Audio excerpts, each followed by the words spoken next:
नमस्कार दोस्तों, स्वागत है आपका आपके अपने YouTube चैनल दीपक रचित कथा में। हर हर महादेव। देखिए, अगर आपके किसी भी कार्य में रुकावटें आ रही हो, चाहे आपके विवाह में रुकावट आ रही हो, या फिर आपकी नौकरी में रुकावट आ रही हो, या फिर आपके व्यापार में रुकावट आ रही हो, या फिर आप अपना कोई भी कार्य कर रहे हो तो उसमें अड़चने आ जाती है, रुकावट आ जाती है, आप उस कार्य में सफलता नहीं प्राप्त कर पा रहे हैं। आप मेहनत तो बहुत करते हैं, प्रयत्न बहुत करते हैं, लेकिन आप उस कार्य में सफल नहीं हो पा रहे हैं। या फिर आपके घर में, या फिर आप स्वयं किसी रोग से परेशान हैं, किसी बीमारी से परेशान हैं, डॉक्टरों को लगातार दिखा दिखाकर, दामाद लगातार खा खाकर आप परेशान हो चुके हैं, लेकिन आपकी रोग में, आपकी बीमारी में आराम नहीं मिला है। तो पूज्य गुरुजी के अनुसार आपको किसी भी विशेष तिथि में पड़ने वाले मंगलवार और शनिवार के दिन सिर्फ शहद से कुछ ऐसे विशेष उपाय करने हैं जो आपके जीवन में चल रही इन सारी समस्याओं को समाप्त करने के लिए बहुत ही खास होने वाले हैं। तो चलिए जानते हैं और विशेष उपायों के बारे में। लेकिन उससे पहले, अगर आप भोलेनाथ जी को सच्चे दिल से मानते हो तो इस वीडियो को लाइक करें और चैनल को सब्सक्राइब करके कमेंट में हर हर महादेव जरूर लिखें। पूज्य गुरुजी की ये उपाय बहुत ही खास होने वाले हैं, क्योंकि इसको नवरात्रि के मंगलवार के दिन या फिर शनिवार के दिन करना है। अगर आप अपने जीवन में बहुत ज्यादा परेशान हैं, बहुत ज्यादा समस्याओं ने घेर रखा है, तो आपको ये उपाय जरूर करना चाहिए। इस वीडियो में हम लोग पूज्य जी द्वारा बताए गए 2-3 बहुत ही खास उपायों के बारे में जानेंगे। इनमें से जो भी उपाय आपकी समस्या के लिए हो पाया, आप कर सकते हैं। चलिए जानते हैं गुरु जी द्वारा बताए गए पहले खास उपाय के बारे में। देखिए, इस उपाय के लिए आपको ले लेना है 1 लोटा जल। लोटा आप सिर्फ तांबे का लीजिएगा और इसमें जल आप अपने किचन से ही लीजिएगा। बस इसके साथ आपको ले लेना है थोड़ा सा शहद। आप चाहें तो 1 चम्मच शहद ले ले या फिर आधा चम्मच शहद ले ले, थोड़ा ज्यादा शहद आप ले लीजिएगा। फिर इसी के साथ आपको ले लेना है 1 धतूरा।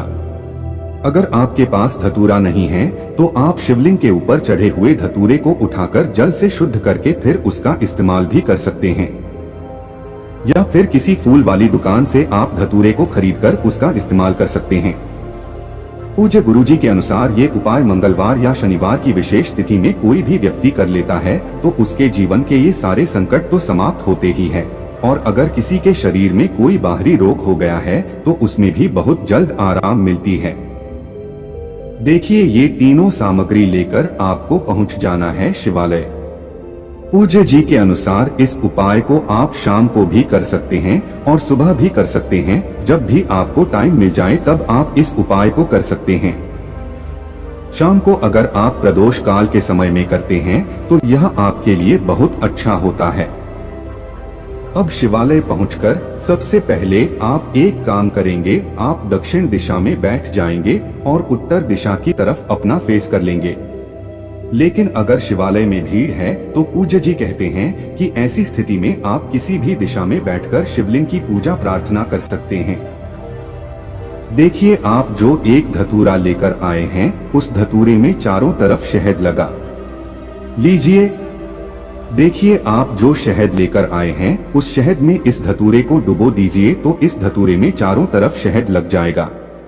जब इस धतूरे में चारों तरफ शहद लग जाए तो इसे ऐसे ही पकड़े हुए महादेव से प्रार्थना कर लीजिए कि आपके जीवन में धन से संबंधित कोई समस्या चल रही है, या व्यापार से संबंधित कोई समस्या चल रही है, या फिर नौकरी से संबंधित कोई समस्या चल रही है, या फिर विवाह से संबंधित, और या फिर रोग हो गया है, कोई बीमारी हो गई है, तो इन समस्याओं में से किसी भी समस्या के लिए आपको प्रार्थना कर लेनी है। और फिर यह 1 धतूरा आपको शिवलिंग के ऊपर समर्पित कर देना है। यह शहद लगा हुआ धतूरा शिवलिंग के ऊपर समर्पित कर दीजिए।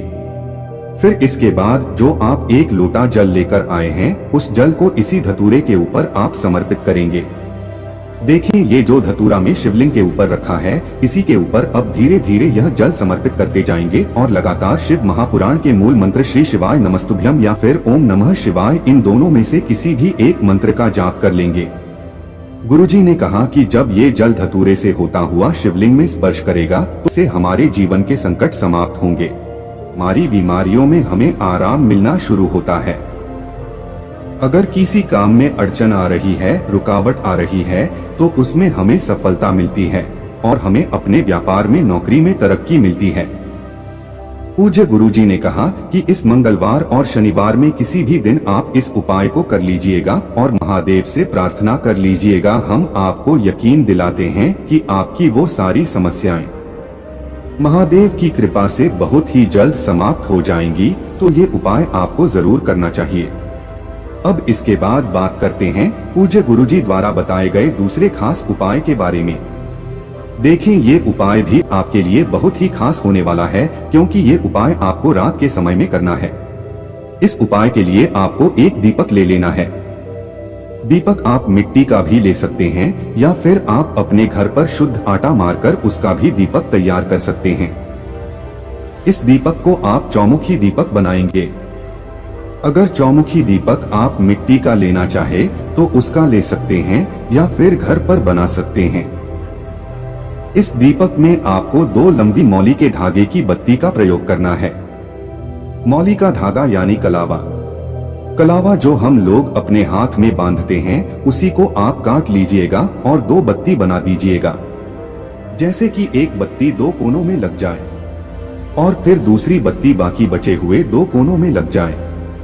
आपको 4 बत्ती का प्रयोग नहीं करना है, आप सिर्फ 2 बत्ती लेंगे और थोड़ा लंबी काटेंगे, जिससे एक कोने से दूसरे कोने तक एक बत्ती लग जाए, यानी एक मौली का धागा लग जाए, और तीसरे कोने से चौथे कोने तक दूसरी बत्ती लग जाए, यानी दूसरी मौली धागा लग जाए।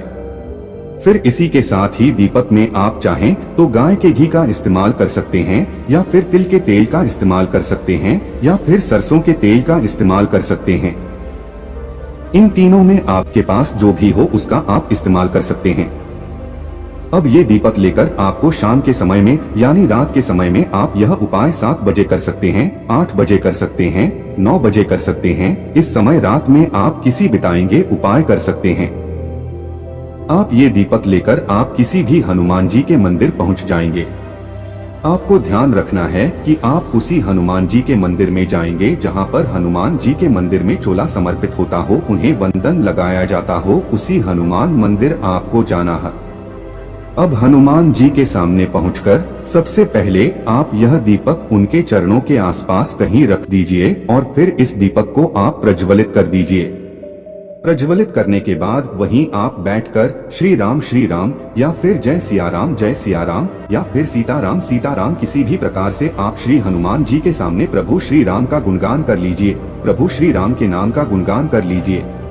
पूज्य गुरुजी के अनुसार जब भी हम लोग श्री हनुमान जी से कोई अपना कार्य करवाते हैं, अपनी किसी भी संकट को दूर कर पाते हैं, तो उनके सामने सबसे पहले हम लोग प्रभु श्री राम के नाम का गुणगान करते हैं। इससे हनुमान जी अतिशीघ्र हमसे प्रसन्न होते हैं। राम के नाम का स्मरण जरूर करिएगा। अब दीपक प्रज्वलित हो गया। इसके बाद आपको 2 लौंग भी रखनी है। आप अपने घर से पहले से ही 2 लौंग ले आइएगा। लौंग आप जो भी लेंगे वो फूल वाली होनी चाहिए, लौंग खंडित नहीं होनी चाहिए, पूर्ण होनी चाहिए। अब ये 2 लौंग आपको इस प्रज्वलित किए हुए दीपक में डाल देना है। लौंग डालने के बाद वहीं हनुमान जी के सामने बैठकर 3 बार श्री हनुमान चालीसा का पाठ कर लेना है। 3 बार हनुमान चालीसा का पाठ करने के बाद फिर वहीं हनुमान जी से आप अपने जीवन में चल रहे संकटों को दूर करने के लिए प्रार्थना कर लीजिए। अगर आपके विवाह में कोई समस्या आ रही है, व्यापार में किसी प्रकार की समस्या आ रही है, नौकरी नहीं लग पा रही है, जीवन में तमाम प्रकार के संकट चल रहे हैं, समस्याएं चल रही है, कई सारे संकटों को दूर करने के लिए हनुमान जी से प्रार्थना कर लीजिए और फिर वापस अपने घर आ जाइए। पूज्य गुरुजी ने कहा कि अगर हम इस विशेष उपाय को मंगलवार या शनिवार के दिन करते हैं तो हम आपको यकीन दिलाते हैं कि आपके जीवन के सारे संकट श्री हनुमान जी की कृपा से अवश्य ही समाप्त हो जाते हैं। अब इसके बाद आपको एक बहुत विशेष बात का ध्यान रखना है जो आप इस नवरात्रि के दिन में जरूर करेंगे। देखिए, माता रानी को लाल रंग की सामग्री बहुत ही प्रिय होती है, इसलिए आप एक काम किया करिए कि आप पूरे नवरात्रि में माता रानी को कोई लाल रंग का पुष्प यानी लाल रंग का फूल जरूर समर्पित किया करिए। अगर आपके पास कमल का फूल है तो इससे माता रानी बहुत ही प्रसन्न होती हैं, का इस्तेमाल कर सकते हैं। अगर आप पूरे नवरात्र नहीं कर सकते हैं तो के लिए 5 दिन कर लीजिए। अगर 5 दिन भी नहीं कर सकते हैं तो आप कम से कम 1 दिन तो जरूर माता रानी को गुलाब के पुष्प अर्पित जरूर करिएगा। पूज्य गुरु जी कहते हैं, माता रानी में जब भी हम कुमकुम लगाते हैं, रोली लगाते हैं तो इससे माता रानी बहुत ही प्रसन्न होते हैं। जब उनके सामने हम लोग कोई लाल रंग का भोग लगाते हैं, यानी लाल रंग की कोई मिठाई समर्पित करते हैं या फिर लाल रंग का कोई फल समर्पित करते हैं तो इससे माता रानी अति शीघ्र प्रसन्न होती हैं। और या फिर हम लोग लाल रंग देता कोई वस्त्र माता रानी के लिए लाते हैं या फिर लाल रंग का कोई फूल माता रानी को समर्पित करते हैं तो इससे माता रानी बहुत ही प्रसन्न होती हैं कि आप कुछ भी लाल रंग का माता रानी के लिए जरूर लाइए। इसी के साथ आपको ध्यान रखना है कि आपके घर के आसपास जो कन्याएं रहती हैं, वह साक्षात माता रानी का ही स्वरूप मानी जाती है, क्योंकि माता रानी इन नवरात्रि के दिनों में पृथ्वी लोक में ही रहती हैं। इसलिए जब भी हम इन कन्याओं को कोई मीठी सामग्री खिलाते हैं, चाहे अपने घर पर पूरी और खीर का भोग इन कन्याओं को खिलाया या फिर इन कन्याओं को चॉकलेट खिलाएं या फिर किसी भी प्रकार की मीठी सामग्री खिलाएं, तो भी ये सीधे माता रानी को ही प्राप्त होती है और इससे भी माता रानी बहुत प्रसन्न होती है। दोस्तों, आज के लिए बस इतना ही।